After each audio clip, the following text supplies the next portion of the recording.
2014 के बाद हमारे यहाँ गवर्नर का उपयोग तो पहले भी होता आ रहा है। कांग्रेस ने भी बहुत पाप किए गवर्नर के नाम पर, लेकिन वो आटे में नमक था। नमक का आटा तो अब गुथने लगा है। 2014 के बाद राज्यपाल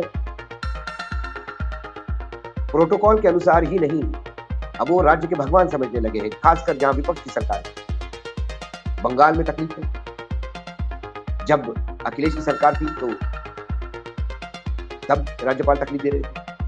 महाराष्ट्र में तो राज्यपाल जी ने, कोश्यारी साहब ने इतिहास रचा, जबकि कोश्यारी मुख्यमंत्री रह चुके हैं। उन्हें राज्यपाल और मुख्यमंत्री और नेताओं की सीमाओं का अच्छी तरह से ज्ञान था। इसके बावजूद जिस हिसाब से उन्होंने नई सरकार बनवाई, उसके ऊपर गंभीर टिप्पणियां, राज्यपाल की गलतियां हुई है, ऐसे सर्वोच्च न्यायालय ने कहा। लेकिन उसके बाद भी वो कहते हैं कि मुझे तो नहीं लगता मैंने गलती की।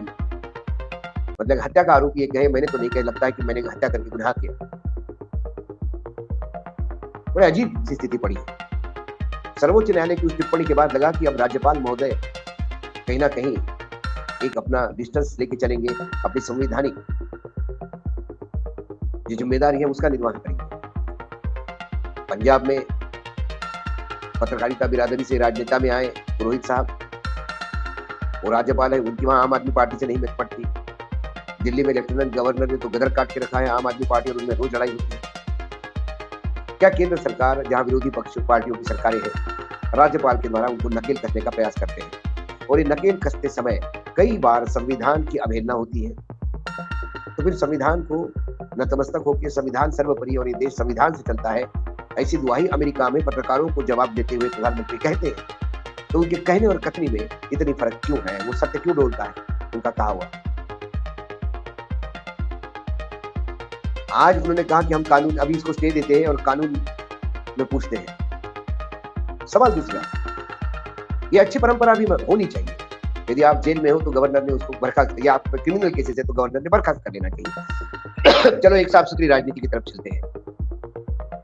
तो 2021 में जब केंद्र में कैबिनेट का एक्सपेंशन हुआ, तब association for democratic reforms, ADR की एक रिपोर्ट आई। वो रिपोर्ट बताती है कि केंद्र के 78 मंत्रियों में से 33 मंत्री दागी है, मतलब 44% मंत्री क्रिमिनल केसेस भोग रहे हैं, और 24 के खिलाफ तो सीरियस चार्जेस है, क्रिमिनल चार्जेस है, murder, attempt to murder, robbery जैसे।